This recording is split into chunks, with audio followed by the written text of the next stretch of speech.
next argument I feel like is Cookie Carrasco the best number 4 in baseball. I mean, yeah. Let's get the drum. If put it this way, another thing that I'm not used to is all things going our way. So, like I said, one of the main reasons I was hesitant with this team is I think that certain guys are going to regress. I think that certain guys are going to get injured. I think that when you need a guy to have a career year and he's going to have a middle of the road year, like that seems to always happen for the Mets. Everything else this year actually seems to be clicking. And if Cookie Carrasco is going to have clean first innings, then anything is possible. It's over. It's over for the league if Cookie gives us perfect first innings. He had a 1-2-3, as a matter of fact. Like, forget about no runs. I think he had his first ever 1-2-3. Yeah. And so, like, anything can happen. If Cookie is going to be, the Cookie of Cleveland when he was like a Cy Young contender, holy shit. That's something that I figured that ship has sailed. I think I even said it a couple episodes ago. Like, let's just put that to rest. Anything we get out of him is a bonus, but even he's looking sharp. So yeah, I mean, I kind of like you with DeGrom. I kind of been like, well, Cookie, Carlos Carrasco was just going to be a sunk cost, and if we were just going to wheel him out there and he'd get his tits lit, or he'd 4 innings, 4 earned or something like that, and just fucking the bullpen, I was ready to live with it. Cookie is back. I am fully willing to acknowledge the Cookie name is back. He's earned it. 2 good starts in. Again, though, I do want to say this, and I feel like such an asshole saying it, but like we couldn't if you like I can't name it's like the diehard 5-gallon and 3-gallon water jugs. I couldn't name like more than 3 Diamondbacks hitters already. I know Connor Varsho or whatever has the most. Dalton Varsho, Ketel Marte. Those are like they're good players. Yes, and Ketel Marte is a superstar. So I am giving him the name Cookie back. The name Cookie is back. I am willing to acknowledge that. Before I can give him like the top of my Cookie scale, which I will reveal when the time is right, the number 1 on my Cookie scale, I will say that. But in terms of now, like, Kev, where is he on your Cookie scale right now? All right. I mean, are we doing a full draft here, or are we just going to do a cookie draft? Like, what Cookie is Cookie Carrasco, or are we doing an actual Cookie draft? I mean, it's up to you. We could do a full-blown draft. I mean, I am Chicago, when in Rome, or we could just do where we see Cookie this week, kind of a Cookie scale of where he is. Last week, I did the generic nil, which admittedly comes through as very pretty fucked up right now. I was going to say, are you ready to apologize for the nil wafer comments? Jeremy Hefner works magic too. I mean, he's the baker. Maybe it's the baker that's making him the cookie. I'm not really sure. The baker. He's the baker. So in my mind, the best cookie I've ever had, my number 1 overall cookie draft pick, is in Carlos Bakery in Hoboken. The cake boss guy who had the TV show for the cakes. There was his like original spot, or maybe his second spot, was on Washington in Hoboken. And it was a staple in my house when Caitlin was pregnant with Shay, and we were just eating everything in sight, both of us. I would go to Carlos and I would get boxes, and they're like the big kinds, they're the thick ones. They are soft, they're mushy, fresh out of the oven, and one of the most fucked up things I've ever done, Clem, and I want you to weigh in on this behavior. I would get up there in line, because this is one of those places you take a number and there's a line out the door around the corner because it's a fucking TV show. And I would get up there and I would say, give me the whole rest of the cookie tray. I would buy them all. And then there would be people behind me being like, I waited fucking like 45 minutes for a cookie. And I was like, bro, pregnant woman at home, I'm fucking fat too. Like, I got one shot at these cookies. And I wasn't buying like 80 of them, but there would be like 10 left. And I'd be like, just give me all 10 because we're going to eat them all. And I feel like that's kind of a villain move, but that's how goddamn good these cookies were. And I would just walk out of there with a big box tied up with the red and white ribbon, the red and white string, you know what I'm talking about? Yeah. And when you're getting cookies in a box like that with the tie, and I would just be like, I feel like people wanted to throw like tomatoes and lettuce at me and boo and hiss me. But I was just like, whatever, man. I got to get these cookies while I can because there's been times where I've walked in and there's been none. So get them while you can. Mhm. And the middle of those, Clem, I would eat the outside crust, if you will. They're not even really crust because they're all soft. But I would leave the middle to the end. And oh, my God, it's the number one cookie of all time. Mhm. I won't even hear any other debates, Clem. So first of all, that is a legitimate scumbag move. That is one of the fucking worst things I've ever heard. And honestly, like, I'm kind of pissed off for those other people. Like, I'm just thinking if I'm in those shoes and my fat ass is waiting 45 minutes in line and this prick takes and listen, you say the pregnant wife at home, all right, that's like 3 cookies. I can live with you taking 3 cookies and then 1 or 2 for yourself for your troubles. But it's kind of like with in Oregon Trail when you hunt the buffalo. It's like, listen, you can only take 100 pounds back. You shoot 7 buffaloes there. We still need fucking to like have a species. I was sitting there just boom, boom, boom, boom, just loading up on dead buffalo. Once I take down a buffalo or a bear, I stop using my bullets. It's not even to save the bullets, it's to save the fucking environment, to save nature. And like that's the same kind of thing. Like you do a good deed, that person does a good deed for someone else and passes it forward. You did the opposite. You know what? No. That guy probably like went home and like murdered somebody because you know what? That's the world is a. Nobody else pays it forward. Everyone else is a scumbag. And if it was me and second in line, some other scumbag probably would have fucked me over. It's a dog eat dog world, man. It's a cookie eat cookie world. And I literally did this on Saturday. You did this on Saturday, Kyle? How about this, Clem? There's a bakery by me, Country Boy Bakery. It's the best rainbow cookies I've ever had. The jelly's so good. And I walked in on Saturday. There's a huge line of people, and there's only like a little stack left. And I go, how much do you think that is? And they're like, oh, I don't know. I was like, just weigh the whole thing, and I took back and walked out. Because Clem, all right, riddle me this, Clem. What if? No, Clem. I got a brain buster for you here, Mister Cookie.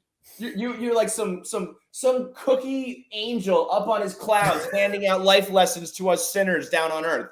What if I get up there and there's only 3 left? Am I supposed to only get 1?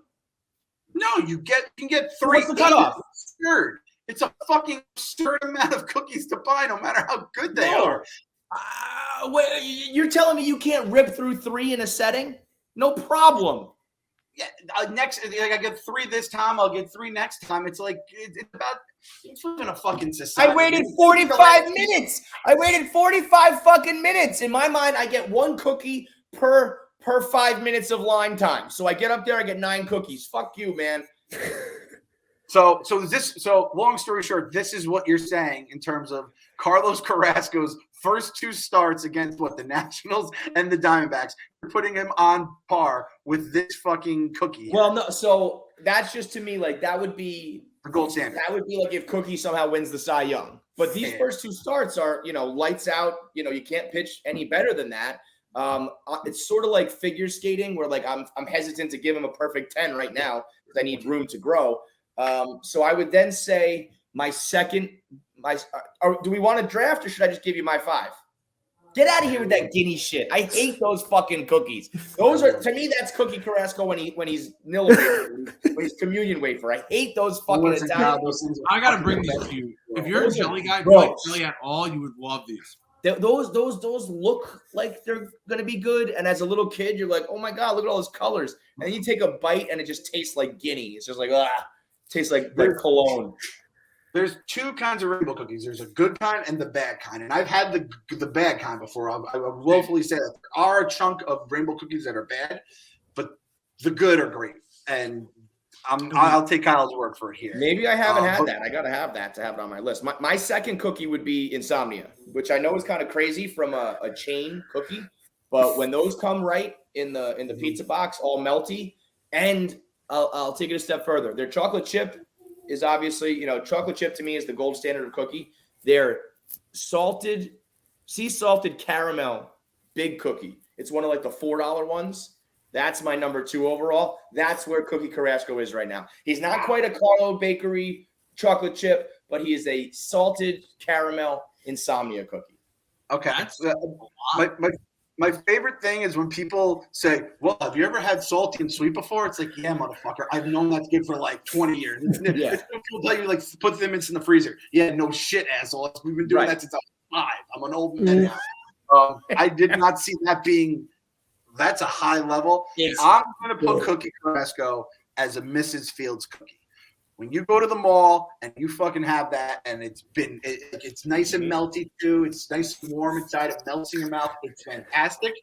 It's also like, is it a product that at the mall? I'm hungry. Kind of like the Mrs. Fields, the smell of it. Is it a product of its environment as much as it's a fucking awesome cookie? I don't know. I'm not willing to give Carlos Carrasco the fucking Cy Young right now. So I'm going to be a little bit more of a prude other than fucking Mr. Buy the Whole Rack here. And I'm going to just say Mrs. Fields cookie. Meek, is he a fucking macadamia nut for you right now? What are we talking Okay. Right now, he's those peanut butter chip cookies fresh out the oven that are like very soft. Like I've never been a peanut butter cookie guy, which is weird because I love Reese's and I do love peanut butter. But something about it to me, I like my chocolate chip and my peanut butter kind of separated. But I do know that people love their peanut butter. So calling them a soft peanut butter cookie right now is high praise as well. The way I see it though, Clem, I'm not like, to me, I'm thinking of a draft. I have five picks. That's what we do on KFC Radio. Your top 5 picks, or like a Mount Rushmore of 4. In my mind, he's like a 4 out of 5 right now. He can't. He can't pitch much better than this. But I will give him a little bit more room. But if you're not giving him, I think he's got more. I would put him at like Famous Amos, like enough to get you by. It's a good enough cookie to go by, but it's not the one you're going to go out of your way to go get. Are you talking in like the big tin? The big yellow box. Yeah. Oh, okay. Big yellow. Okay. See, to me, I can't. He's way better than a crunchy cookie to me right now. A crunchy cookie to me. No, he's a very soft cookie right now. That's a soft cookie. The crunchy cookie's on the lower half. Warm. But yeah, he's soft and gooey. You kind of want to fuck it as much as you want to eat it. That to me, he deserves at least a soft cookie status. I would also accept maybe I'll knock him down one more peg because I'm drinking the Kool-Aid a little bit too much. I don't know if you guys had this, but in my school we had 60-cent chocolate chip cookies. Yes. You guys have something similar to that? They were more than 60 cents for me, but I know what you're talking about. Yeah. Back in my day, they were 60 cents, and they would come out on those racks where they would have the wax paper, and they would be, about that big, and they were 60 cents. And for the most part, they knocked it out of the park. Every now and then you would get a burnt one, and it would really ruin your fucking day. But I'd always make sure I had like 60 cents left over. Back in the day, I was legitimately, Clem, I know you'll probably know this. Remember like paying for shit in coins? That's crazy. And not only that, but I don't know if this was a phenomenon just at my school, or I imagine it was across the board. How about kids that would just beg? They just wait for you to get your change outside, and then they'd be like, can I have a quarter? It's like, dude, I haven't said 3 words to you since we went to kindergarten together. It's fucking 8th grade. Are you a beggar? I can't believe you just said this. I cannot believe you just said this. Let me tell you a tale. Gather around for story time. I was in 3rd or 4th grade, okay?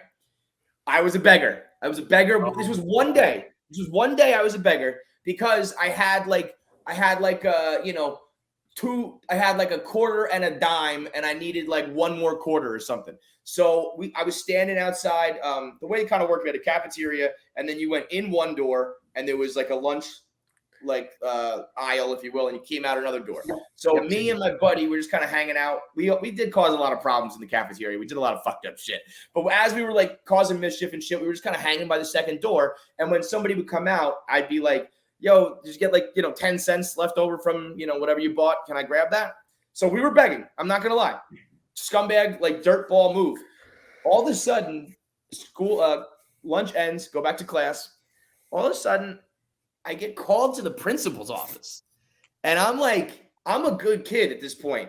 I hadn't done anything wrong, ever. I had never been in trouble. I'm in 3rd grade, goody two-shoes type shit. Get called into the principal's office with a couple of my other buddies who were doing the same. And Seth Geller, I'll drop the government name on your bitch ass, told the principal that we were bullying him and beating him up for his money. And so I walk in and I'm like, what is going on here? And they're kind of like, you're here for beating up this kid for his money. I was like, what the fuck are you talking about? And they're like, yeah. In the cafeteria, he told us that you intimidated him or whatever the fuck they said. When I legitimately was like, hey man, can I borrow a dime? and he told the fucking principal we were beating him up and shit. It was like Jesse Smollett. It was like he created a fucking hate crime. It was some bullshit, man. But I learned my lesson. I was never a dirtball beggar ever again. Did you ever have the kids that would be like, "Hey, you want the change?" and then fucking throw it across the floor and make the kids go chase it? I was like, I would never be on that level to A, do it or to B, chase it. No, okay. Let me tell you this much: I've never seen that. I would never do that. No. And the kid who does that to someone is absolutely the kid who ends up putting cats in the microwave, and he's the kid who ends up being a rapist and a murderer as an adult. That is a despicable move. Nope. You want this? Go get it. That is, anyone that did that's in jail right now, like completely. Like Cookie Monster hat. Yup. Now, Kev, were you a habitual beggar, or was it just if you there was a time where like my mom forgot to pack my lunch, or I forgot to take a coin or something, and I needed something just to make ends meet for like a lunch, just to get lunch for the day, and you have to ask your buddy and hope he has change instead of you start asking like strangers, or were you just like you were straight up a beggar for a little bit? No. It was like when I needed my fix, man. I was like, I gotta get that cookie, man. I need another dime to get that cookie, man. No, but it would be like if I had. I don't even remember the prices. They were so low back then. I remember being able to get like a deli sandwich for $2, a can of some sort of juice for like $1, and then fries for 90 cents. And that would all add up to like $4.75 or something like that. And I would be like 25 cents away from being able to get a cookie. And I was like, fuck, I really wanted a cookie, man. Like, anybody got a quarter? Anybody got a dime and a nickel? Like, let me get that, man. Let me hold that for a little bit. I'll pay you back, man. I swear. So it would only be when like I over ordered and I wanted a cookie, or if fresh ones came out, or I was extra hungry or whatever. And I knew, because like if you pay your money and you walk out of there with a dime to spare, there's nothing, you can't buy shit with that. But if I have 50 cents, I can make that dime into a cookie, man. Come on, we got to help each other up. We got to prop each other up. I was not a habitual beggar, but I was known to beg a time or two. No, yeah, okay. So the beggars, we always call them the beggars. They're like the seagulls. They're just coming at you looking for your breadcrumbs. Isn't it funny that every school like does the same things? Like I wasn't even sure if that happened in other schools, or if you had the cookies, and every school kind of just did the same shit and had the same people. And it was usually the punks. The punks were the ones who were usually, like you said, you weren't really a punk at that point, but I'm sure a couple of your friends might have been punk. It was like, it wasn't like it was kind of like the bad kids, but not like the problematic kids, but just like a kid, like I haven't said 3 words to you in fucking 8 years of knowing you, and you're asking me for my money just out of the blue, just like hawking me for it. So Kevin, I will say this, it now makes perfect sense that once you got older, you got a little bit of scratch, a little bit of money, you went and you bought the bought all the cookies. Bought all the cookies. But you know what? You. You know what? If I walked out of there and there was a fucking bum asking me for $1 to buy a cookie, I would be like, "Here you go, man. There's none left, but here's $1." I would break them off. You know what? I would have given him half of my cookie, not a full one, but I would have given him half of my cookie. Well, shout out Cookie Carrasco. This is one of my favorite lunchtime things to talk about too. Very few people have this. Did you guys ever have the bags of milk? No. The pouches. No. They were so absurd. I think the idea behind it was, everyone had the cartons of milk, the little mini carton. You peel it and you drink it from the cardboard. By the way, gone is the milk carton, I believe. The taste of milk when it's cold mixed with the cardboard is a little X factor that I don't know if kids experience anymore. That was a good thing. But it's like static on an AM radio when you listen to the Mets game. It's not good, but it adds some character for it. Perfect fucking reference. Let me just say, sidebar real quick. I got to give you props, Clem. You're the only podcast host when I'm the co-host. You say things and I react like a fan. I'm like, that is a good reference. Yes, exactly that. So I think the idea behind it was for storage. They had these pouches of milks that were kind of like, it was honestly like if you sealed a Ziploc bag filled with milk. It wasn't like a Capri Sun where it had like sturdiness to it. It was like a floppy bag. And I think you could just put bags on top of bags on top of bags in the carton, in the crates. So I think it was something to do with that. Money, of course. We had to have a fucking tutorial on how to open them. They told you to push down on one side to squeeze all the milk into the front and then do the Capri Sun. You put your thumb over it and you jam it in.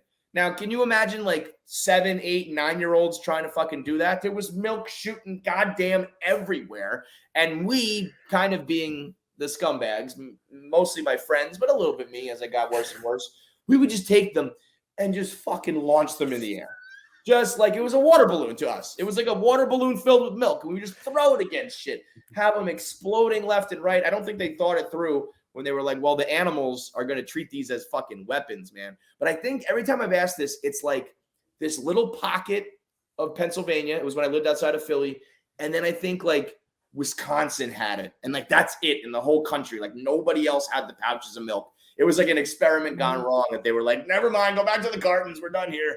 Well, I will say, so I remember around that same time in terms of, because our ages, I remember it linking up. We did have like plastic bottles because it's fucking children drinking milk and it's a container that has already been invented and works well, right? Yeah. So I will say, I've never heard of the plastic bags, but that was a big recycling kickback. It was like when recycling was the fucking word in the game, basically. It was like they invented the 3 arrow logo, like during reduce, reuse, recycle. Yep. And now we know that is the biggest scam going, and that recycling is the biggest sham in the world. Like everybody knows that just all goes to the landfill, right? You fucking suckers. You're the biggest anti-recycling person I know. You say, I mean, I've heard the story from a million people that sometimes the garbage man just come and they're like, you just took both of my things. Like, don't worry about it. We sort through when we get there. I was like, yeah, right. Yeah, okay, dude. Yeah, when we get to the landfill, we sort it out. Yeah, right.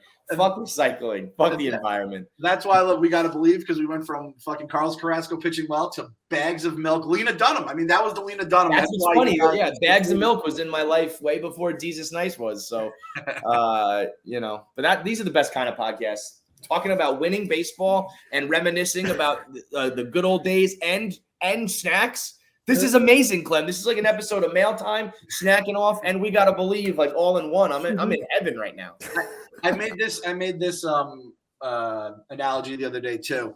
I said it was because Skittles brought back the lime Skittles, obviously, and I said lime Skittles were Jesse Spano, green apple Skittles were Tory, where it was like a subtle change, but it fucked up the whole dynamic, and you just could not get it out of your head that it was a Tory episode when it was a Tory episode. Clem, this is why I wanted you for Barstool, New York. You got the sickest references, bro. The sickest references. You are a king of that shit. The dumb. I had someone saying, were you trying your shit out for Bill Simmons? Like, that's fucked up, man. That's not. No. Well, I know what they mean, because that is like a reference from the Simmons era of blogging. Mm-hmm. But that was the golden age of blogging, and fuck anybody who's hating on that. But yeah, shout out Cookie. So the bottom line is, Cookie Carrasco is at the point where we can have cookie discussions. Isn't that a beautiful thing, boys? We have good pitching once every 5 days, and then we get to have a cookie discussion on the podcast. So let's. Yeah, this season might be like a 12-step program for me. I'm gonna have to make amends, so I want to publicly apologize to Cookie for right now. Like, as long as it keeps up, I'm sorry. I lost faith in you. I thought you were done. You're not. I have to apologize. I never really like fully bailed on Mark Canna, but I just thought he was going to be like Jason Bay, and he's not. So I'm sorry to him. I think that's it. I think that's everybody I have to apologize to right now.